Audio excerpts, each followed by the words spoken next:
Let's hear the question from this very low-rated anchor at CB. Thank you, President. Do you plan to ask President Bukele to help return the man who your administration says was mistakenly deported? The man who was mistakenly deported to El Salvador? Well, let me ask Pam, would you answer that question? Sure, President. First and foremost, he was illegally in our country. He had been illegally in our country. And in 2019, two courts, an immigration court and an appellate immigration court, ruled that he was a member of MS-13 and he was illegally in our country. Right now, it was additional paperwork had needed to be done.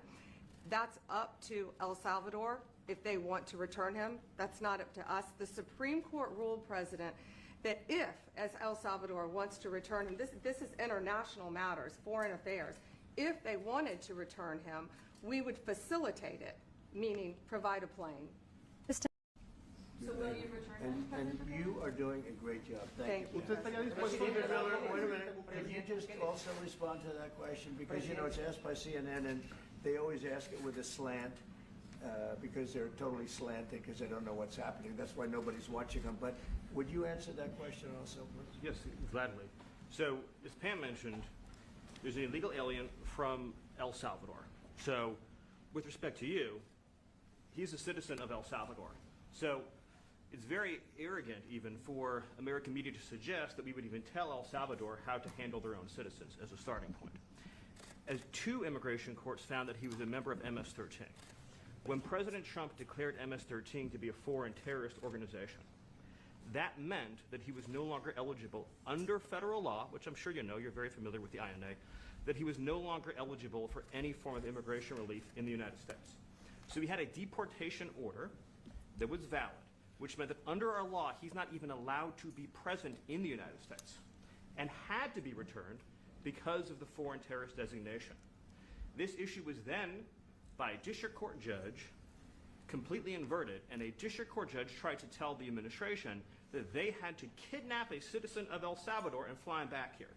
That issue was raised to the Supreme Court, and the Supreme Court said the district court order was unlawful, and its main components were reversed 9-0 unanimously, stating clearly that neither Secretary of State nor the President could be compelled by anybody to forcibly retrieve a citizen of El Salvador from El Salvador, who again is a member of MS-13, which, as I'm sure you understand, rapes little girls, murders women, murders children, is engaged in the most barbaric activities in the world, and I can promise you, if he was your neighbor, you would move right away.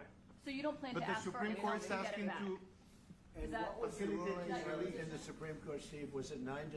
Yes, it was a 9-0 in our favor. In our favor, against the district court ruling, saying that no district court has the power to compel the foreign policy function of the United States.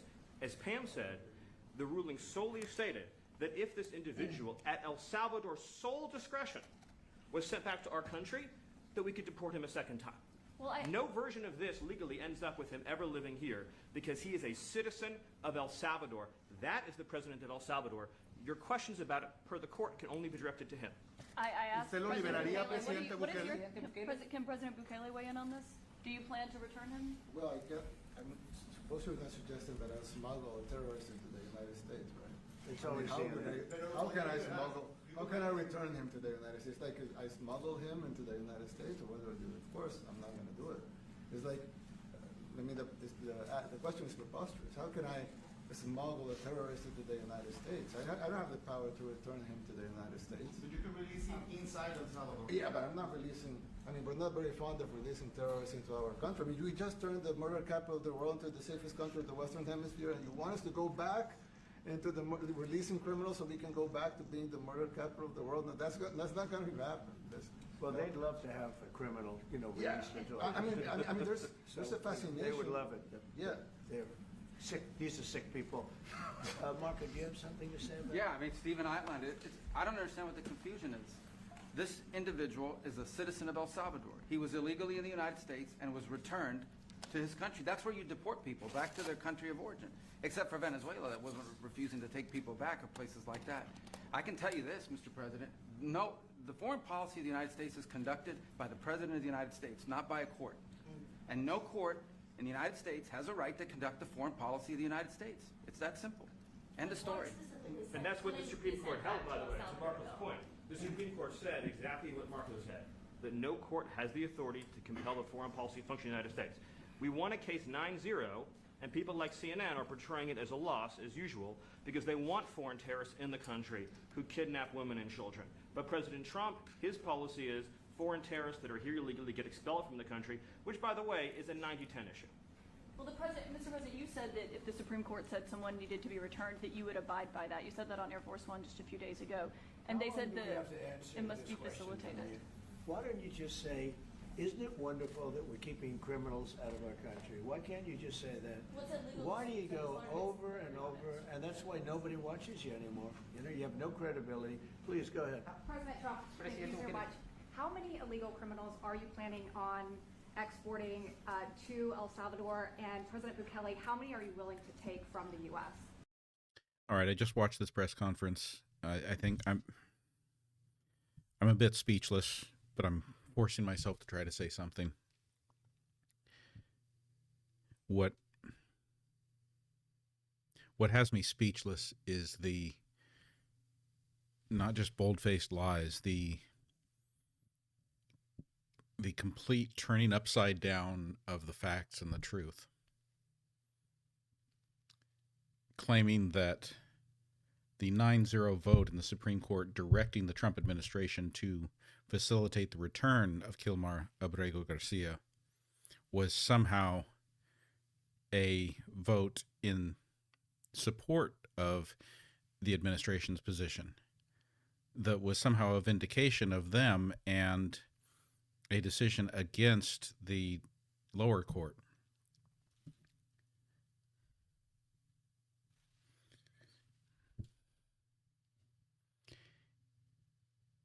If this is allowed to stand, we're cooked.